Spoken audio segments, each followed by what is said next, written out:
Hey, welcome to the 5 o'clock Summer News. My name is Adam Burke. I'm going to make you a delicious cocktail and talk about the news, because once you hear that news, you're going to need a drink. Today's cocktail is the Bee's Knees, a pretty classic cocktail, Prohibition era drink designed to mask the taste of crappy gin. Thanks to my old buddy Brad French for originally suggesting this one. This recipe will be enough to make 2 drinks. First step, go ahead and chill your coupe glasses. Then 4 ounces dry gin.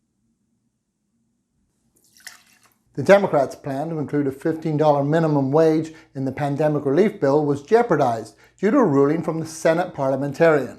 Like most people, I was incensed enough to look up just what the hell a Senate parliamentarian is. I know parliamentarian sounds like an abandoned cigarette mascot, kind of like a less outdoorsy, even sicker Marlboro man.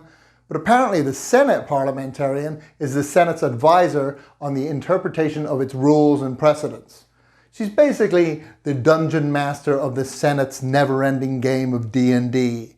You may filibuster, Mr. Schumer, but only if your charm is above 15 and you make a saving throw on a D20. The parliamentarian struck down the minimum wage inclusion because of the so-called Byrd Rule, which limits acceptable provisions in the reconciliation process due to those that involve taxing and spending. So when your landlord asks you why you can't make rent next month, just tell him that. While President Biden was reportedly reluctant to force a vote on the issue, bulk retail store Costco said they would be implementing a $16 minimum wage for their employees. Wait, so the president can't get this done, but the place where your crazy prepper aunt gets barrels full of Crisco can? Costco's like, yeah, and we got pallets full of COVID vaccine for like $100 a pop. Why, you guys want them? I mean, we need to make room for the rotisserie chickens anyway. Then 1.5 ounces freshly squeezed lemon juice. Then 1 ounce honey syrup, which is just equal parts honey and water. Then add some ice to your shaker.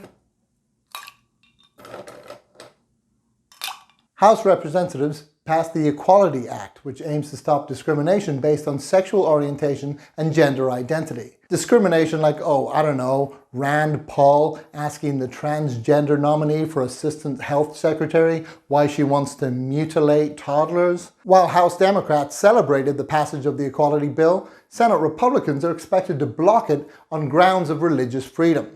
Yeah, because if there's one thing God hates, it's loving people unconditionally. The GOP is always using the Bible as an excuse to block progress for trans people. Why? Eve was literally made from a man's rib. Angels have no genitals. Shit is pretty fluid in that book.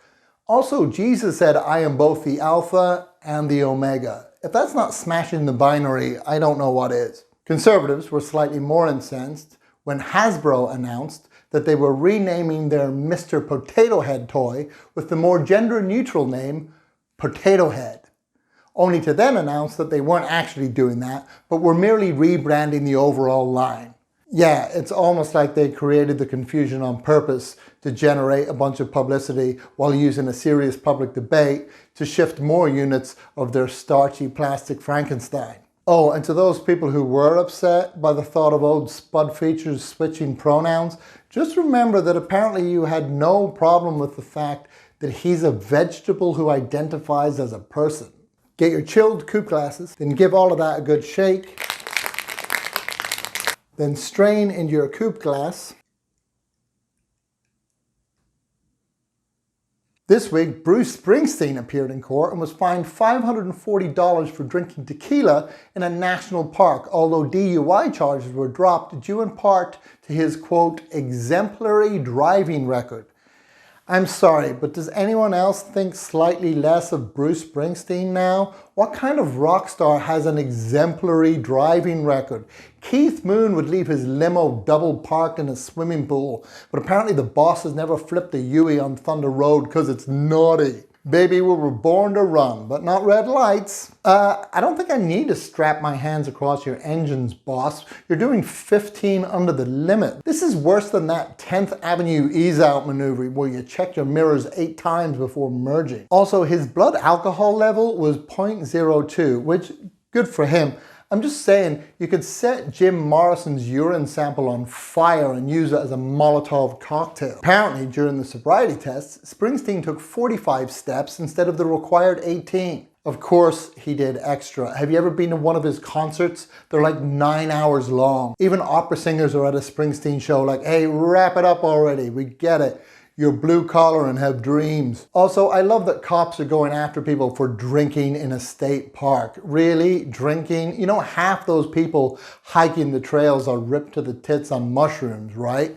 Nature is pretty fucking boring without psychedelics, but you're stopping the boss for getting a little tipsy on Cuervo? Seriously though, at 0.2 alcohol level, I can't believe his new podcast is called Renegade. Why? Because Obama smokes? And garnish with a twist of lemon.